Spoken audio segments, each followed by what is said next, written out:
Translation. Thereafter, the yogi should merge his mind by his unalloyed intelligence into the living entity, and then merge the living entity into the superself. And by doing this, the fully satisfied living entity becomes situated in the supreme state of satisfaction, so that he ceases from all other activities. So Prabhu can explain about this. Good. Which is good, yes. Report. The functions of the mind are thinking, feeling, and willing. When the mind is materialistic or absorbed in material contact, it acts for material advancement of knowledge, destructively ending in the discovery of nuclear weapons. When the mind acts under spiritual urge, it acts wonderfully for going back home, back to Godhead, for life in complete bliss and eternity. Therefore, the mind has to be manipulated by good and unalloyed intelligence. Perfect intelligence is to render service unto the Lord. One should be intelligent enough to understand that the living being is, in all circumstances, a servant of the circumstances. Every living being is serving the dictates of desire, anger, lust, illusion, insanity, and enviousness, all materially affected. But even while executing such dictations of different temperaments, he is perpetually unhappy. When one actually feels this and turns his intelligence to inquiring about it from the right sources, he gets information of the transcendental loving service of the Lord. Instead of serving materially the above-mentioned different humors of the body, the living entity's intelligence then becomes freed from the unhappy illusion of materialistic temperament. And thus, by unalloyed intelligence, the mind is brought into the service of the Lord. The Lord and his service are identical, being on the absolute plane. Therefore, the unalloyed intelligence and the mind are merged into the Lord, and thus the living entity does not remain a seer himself, but becomes seen by the Lord transcendentally. I'll read that one again. Therefore, the unalloyed intelligence and the mind are merged into the Lord, and thus the living entity does not remain a seer himself, but becomes seen by the Lord transcendentally. When the living entity is directly seen by the Lord dictates to him to act according to his desire. And when the living entity follows him perfectly, the living entity ceases to discharge any other duty for his illusory satisfaction. In his pure unalloyed state, the living being attains the stage of full bliss, labdopa shanti, and seizes all material hankerings. Hold me down into the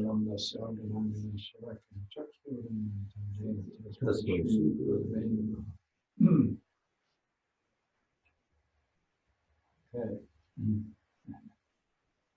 So there's a couple words which catch me here. And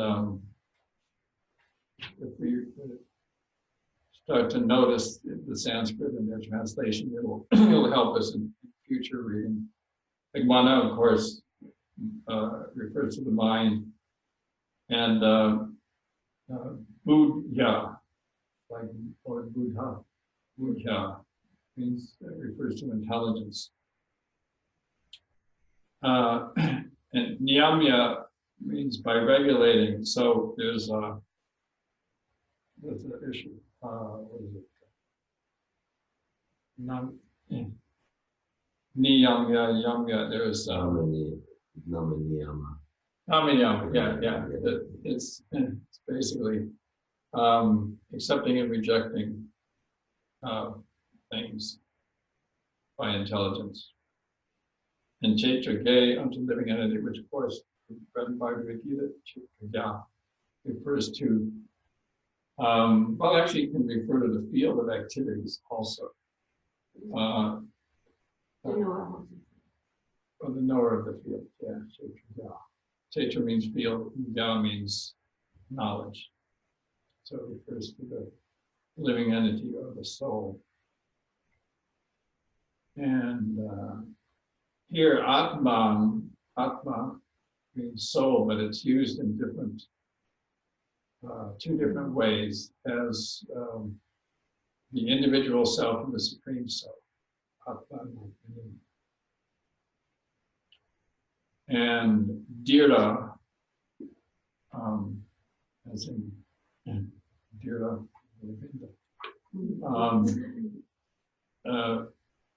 here it's used as fully satisfied. Sometimes it's also used as peaceful or very sober. Yeah, sober. Sober, peaceful, fully satisfied. Yeah. I love the Prashanti. That's an interesting word. Because Shanti means peace. Shanti. Actually, whenever there's a ceremony, a Vedic ceremony, they always chant mantra Shanti, Shanti, Shanti. In other words, everyone should become peaceful and satisfied. But here, love for Shanti is taking it to the full limit of not just peace, but full ecstasy or full bliss. And Kriyat, all the activities, so there's a yoga called Kriya Yoga, that you've heard of. So it comes, so it's, Kriya Yoga is more or less Karma Yoga, but it comes from that word Kriya activities. Anyway, I just recognized all these different words as the point. So here he's speaking to all the yogis present. The Bhagavatam, Brigha Maharaj is going to leave his body in 7 days. He's fasting on the banks of the Ganges, and because he's actually a very famous person, a great lineage and a great devotee. So great sages, yogis, they're all coming to see him. Sometimes it says, sometimes even on an excuse of pilgrimage. Maybe they had to give their wives an excuse. Where you going? I'm going on pilgrimage. But they actually came to see Maharaj Pariksit in his last days because there's great personalities and something interesting was going to happen. It wasn't just ordinary, somebody just dying. So all the great sages came and from all over the place, all over the universe, actually. And then Sukadeva Goswami himself came as the speaker of the assembly to give everyone enlightenment. So yeah, that's who's there. All these great personalities are there. Many yogis are there. So he's giving them these practical applications of how to do their yoga, how to do their meditation. So here he's telling the yogis, they're dealing with very subtle things. Of course, the preliminary exercises and all that, they're simply to get you to sit in one place for a long time. Because if you can't, how are you going to meditate if you can't sit? You're always got to do this. So yeah, and the life here is all regulated, so there's no agitation.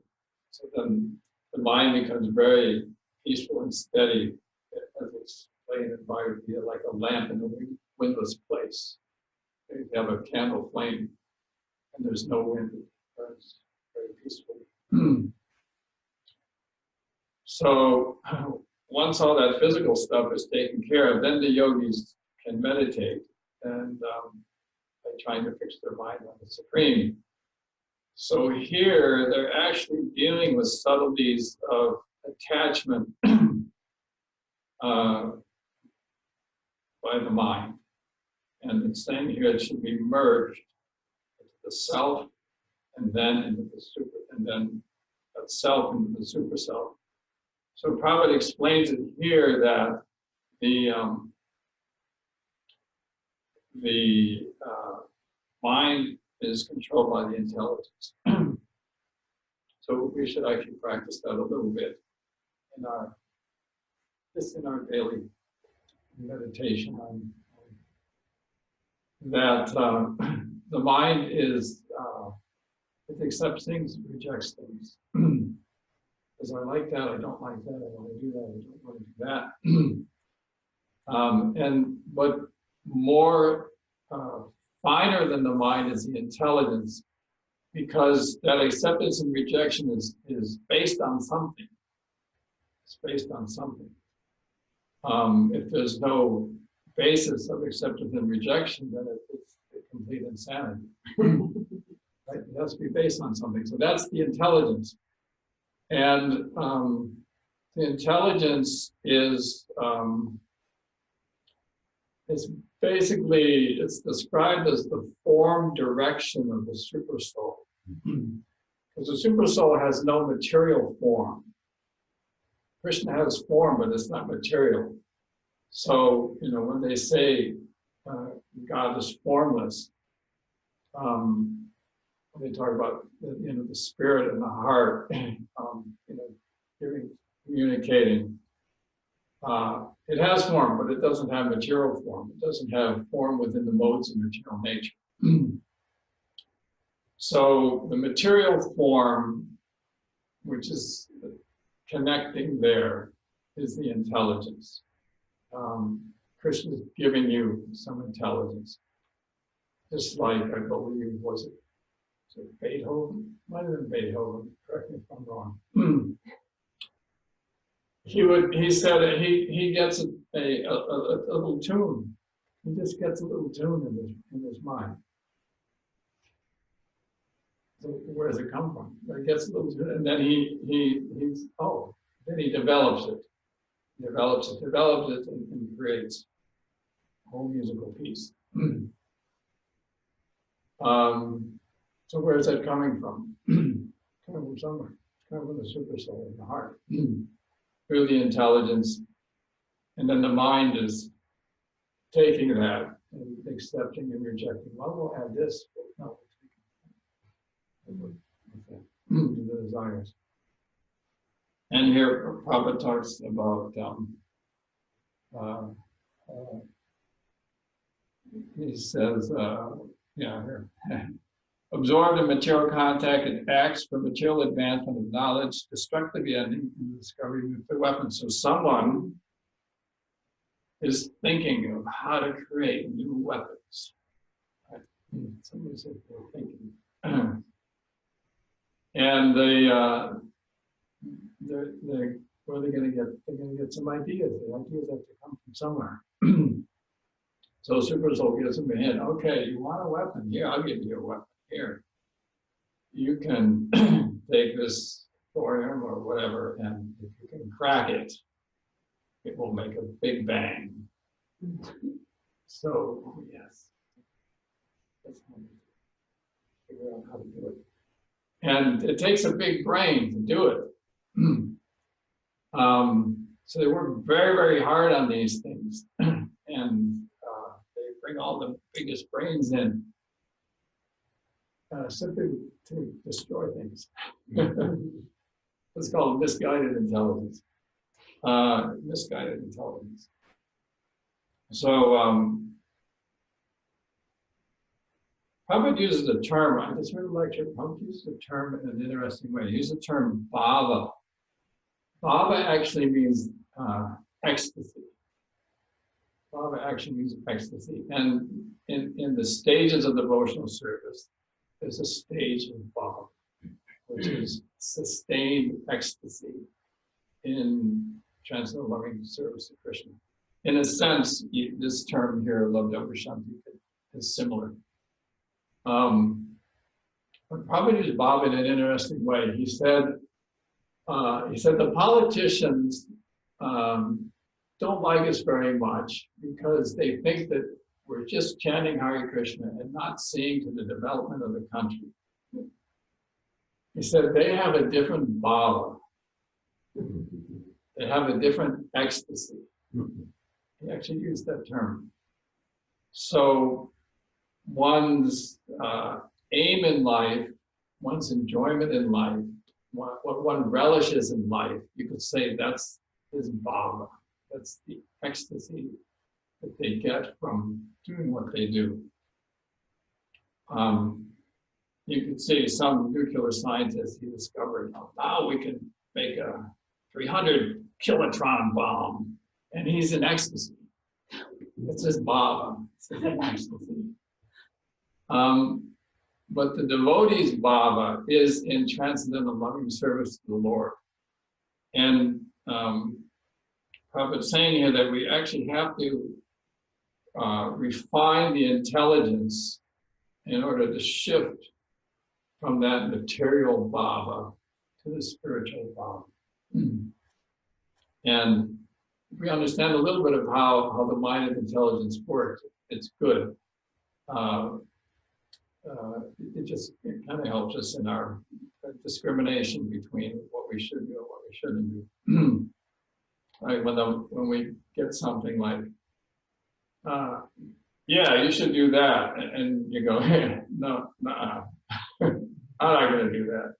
I want to go back to Godhead. I don't get entangled. So it takes some discrimination.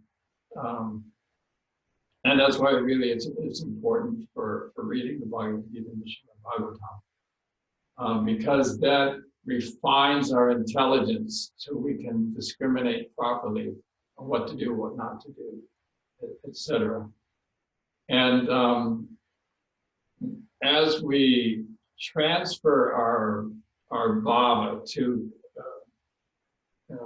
Krishna bhava. There's someone I know named Krishna bhava. Then the super soul is going to give us direction in that way. It's going to give us direction that way, right? Someone wants to create something that they want to create. Maybe they want to create an airplane, they want to create a rocket, and they want to create this nice floor.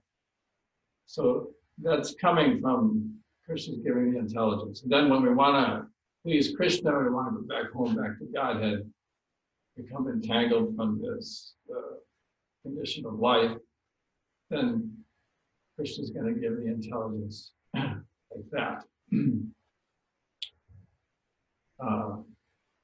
So it's really the switch is like, if you have a computer and sometimes you just do one thing, a lot of things happen. Right? So the switch is desire. That's the switch. Where we're going to put our desire. Because if we kind of see how things are working in the material world, okay, we're a soul, we're inside this body, we're inside a machine of material nature. Right? Because if we say we're not these bodies, we're not these physical things, we're not these minds, the minds are also a special machine. And then this whole material energy, but all these things are going on, right? The trees are living, the wind's blowing, the sun's going up and down, all these things are going on, whether we like it or not. They're going on. This machinery is running, and planets are twirling around, and things are exploding, and things are contracting. Even on a big, macrocosm, huge things are going on, and on a microcosm, in the leaf of that tree out there, there's all these little tubes and pumps and things are going on and taking the sunlight and converting it, So it's amazing, complex machinery here. So, what's our part? What do we have to do in that? I'm not, the sun rises and sets, whether I'm here or not, right? It goes on, whether I'm here or not. So, what's my input into the reality or lack of unreality? What's my input in it? And my input in it is I desire. I desire, and then according to my desire and my deserves, the material energy moves. And it moves by Krishna's will. And not only, of course, is he within it, within all the atoms and all that, but he has deputed people to do things. He has people deputed to give us our karma. So Prabhupada said, don't be angry at the deliverer of your karma. If the mailman comes and gives you a big bill, don't get angry at the mailman. So even if somebody comes and insults you like anything, and you feel really horrible, you can say, oh, thank you for delivering that karma. Because someone may give you a check and someone may give you an insult. But either way, it's simply the person delivering our. We had some desire, we had some deserves, and we're getting that thing. So we're in this machine. It's moving. The material energy is working. There's some response to what we do, and it's all due to our desire. So as we get back there, there's the mind. There's the intelligence. And then above the intelligence is the false ego. There's the ego, there's the false ego. And that's where we identify. So how we identify, that's means how the intelligence is going to give directions to the mind, and we're going to discriminate. So that the identification thing is kind of subtle, how we identify. But just like if somebody identifies that they're an American, I'm an American. So that was in Spain once, and there were some American tourists. Like American tourists, they're kind of famous for being kind of funny. But so these two ladies, and one of them said, these foreigners speak a funny language. So they were in Spain, and they're saying these foreigners speak a funny language. So it's due to their identification. They're identifying as Americans. And the dog's identifying as dogs. And what does the dog do? It barks. Right? If it was identifying as a cow, it wouldn't bark. It wouldn't move. So the identification, the subtle thing with who we think we are and like that determines, our desires, our intelligence, our mind, and then down to the physical activities. So if you can identify yourself as a servant of Krishna, spirit, soul, part and parcel of Krishna, then you can begin to change, we can begin to change our desires. That instead of trying to serve all my complications in life, I just try to serve Krishna. Then everything else down the line changes. Everything from subtle to gross changes.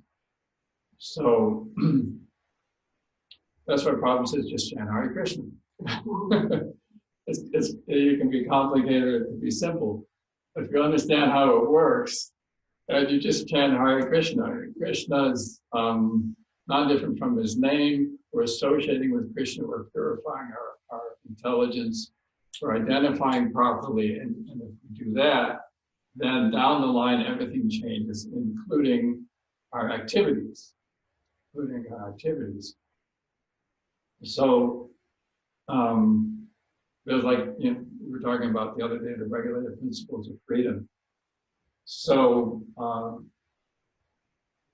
you can struggle with those, and you do, but if the more you identify properly, then those things become like, oh yeah, I can do that. Yeah, so then we start making proper decisions in life. And, people get in trouble because they don't make proper decisions in life. Yeah, so it's back there. So in the purport, Prabhupada's taking this, which is a real kind of a subtle instruction for yogis who are dealing with these things in their deep meditation, and explaining it so we can understand it on this level. So I like this here. What we're saying, every living entity is serving the dictates of desire, anger, lust, illusion, insanity, and enviousness, all materially affected.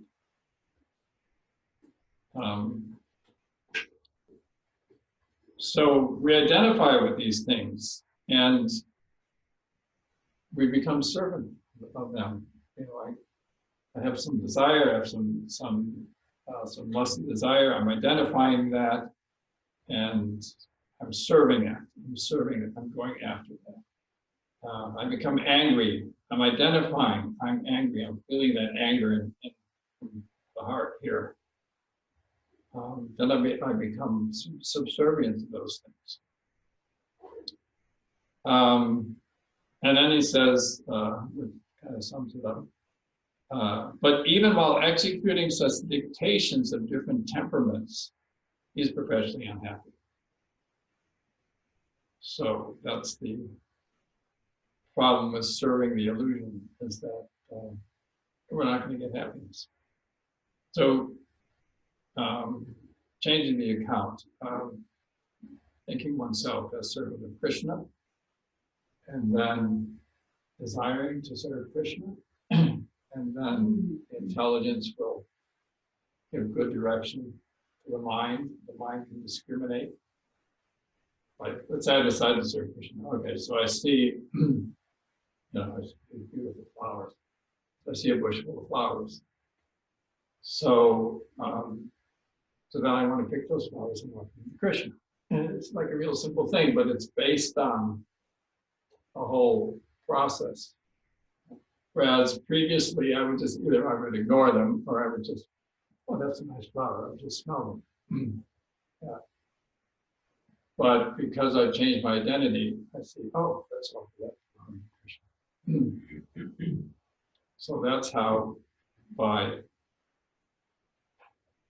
proper identification, everything down the line eventually changes to the point where I'm seeing Krishna everywhere. And therefore everything becomes rightly situated. We see, in this world, we see so many problems, but actually if you see Krishna everywhere, then you can see, oh, actually it's running under Krishna's plan. Everything is rightly done. So that's a whole another state of existence, but that's full bliss, Love Shanti. And Prabhupada says here, and he sees us all material hankerings. And that's the knot in the heart that we mentioned. The knot in the heart is a material hankering. It creates this knot in the heart. And if it gets too intense, then it can create a knot so hard that You'll do anything to anybody to get what you want. That's when the knot becomes really intense. The desires become really intense. That this is a little off thing. I get this Instruction magazine. So there's a little thing in the back on who invented concrete. So anyway, it goes back to some guy in England. And so there was different types of concrete. One guy invented, the son of this guy that says he invented concrete, invented some really hard stuff. But he died alone without any friends because he was basically a crook. And he cheated all his investors and so on. So you get people like this, the Bernie Madoffs of the world, who will do anything to fulfill their desires. They don't care about you or me. So that's when that knot in the heart, that serving the material hankering becomes so intense that he becomes disregarding of everyone else. So it can get, and then it can actually roll into full-scale, world wars. I'm identifying as this, he's identifying as that, and then we're fighting, and then that fighting breaks out, and then you join that side, and I join this side, and then countries, and then feuds, and great suffering, like anything. And it's all due to this material anchoring, this knot in the heart, and this misidentification. So if that can be changed, there can be a change in the world situation. But you want to like this guy or this one, it's not going to work. Politicians have never solved anyone's problems. You actually have to change the heart. And if you can change the heart, you can take a hardened criminal and change his whole life. And you can take a world of fighting and quarrel and everything else and make a peaceful situation. But it may not happen. Don't hold your breath. That's a big thing. But at least we can do it in our own hearts, and it can affect some others. They'll also become loved of Vishanti, or a blissful state of consciousness. So, anybody can help me with this verse here? Just some comments. Krishna, Krishna, Krishna,